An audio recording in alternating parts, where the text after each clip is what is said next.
जागृत दृश्य पदार्थों के मिथ्यात्व में हेतु। इसी से जागृत अवस्था में भी पदार्थों का मिथ्यात्व है, क्योंकि जिस प्रकार वे वहाँ स्वप्नावस्था में मिथ्या होते हैं उसी प्रकार जागृत में भी होते हैं।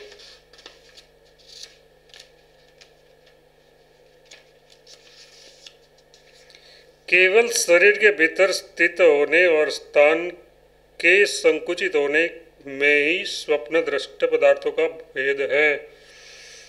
जागृत अवस्था में देखते हुए पदार्थ मिथ्या है, यह प्रतिज्ञा है। दृश्य होने के कारण यह उसका हेतु है। स्वप्न में देखे हुए पदार्थों के समान यह दृष्टांत है। जिस प्रकार वहाँ स्वप्न में देखे हुए पदार्थों का मिथ्यात्व है, उसी प्रकार जागृत में भी उनका दृश्यत्व समान रूप से है। ये हेतुपनय है। अतः जागृत में भी उसका मिथ्यात्व माना गया है। ये निगमन है। अंतस्थ होने और संस्थान का संकोच होने में स्वप्न दृष्ट भाव का जागृत दृष्ट भाव से भेद है। दृश्यत्व और असत्व तो दोनों ही अवस्थाओं में समान है। इस प्रकार प्रसिद्ध हेतु से ही पदार्थों में समानता होने के कारण विवेकी पुरुषों ने स्वप्न और जागरित अवस्थाओं को एक ही बतलाया है।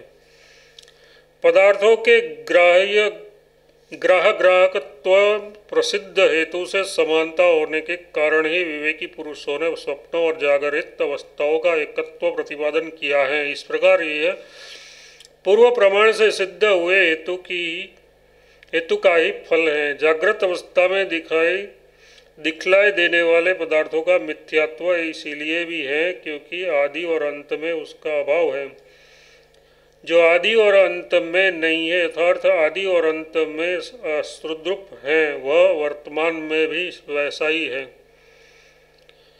ये पदार्थ समूह असत के समान होकर भी सत्य जैसे दिखलाई देते हैं। जो मृग तृष्णादि वस्तु आदि और अंत में नहीं है, वह मध्य में भी नहीं होती।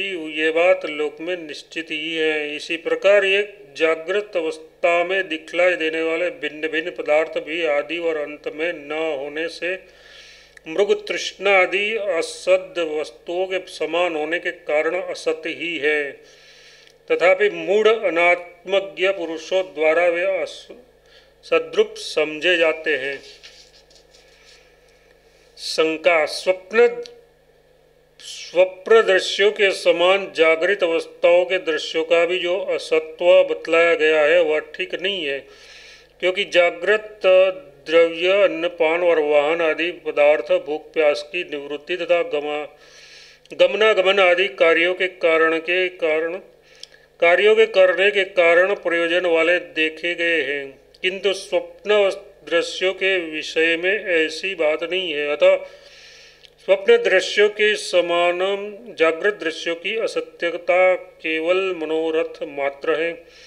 समाधान। ऐसी बात नहीं है। क्यों नहीं है? क्योंकि स्वप्न में उन जागृत पदार्थों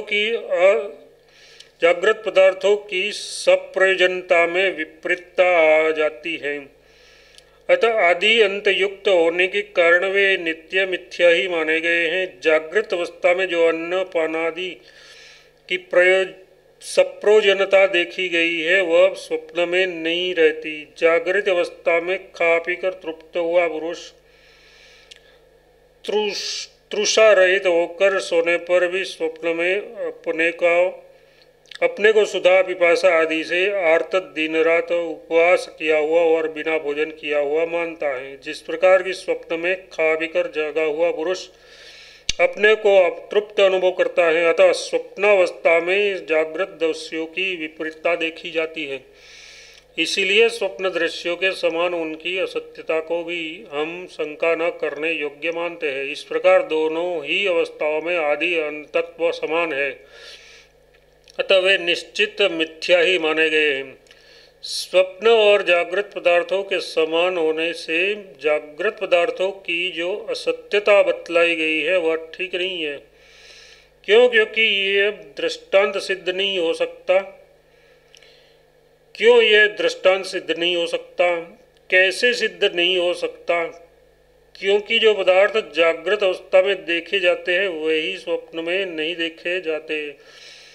तो उस समय और क्या देखा जाता है?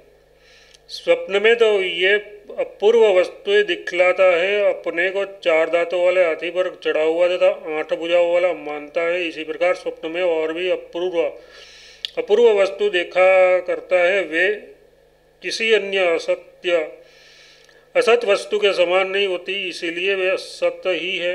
अतः ये दृष्टांत सिद्ध नहीं हो सकता। अतः स्वप्न के समान जागृत की भी असत्यता है। ये कथन ठीक नहीं है। ऐसी बात नहीं है। स्वप्न में देखी हुई जिन वस्तुओं को अपूर्व समझता है वे स्वतः सिद्ध नहीं है। तो कैसी हैं? जिस प्रकार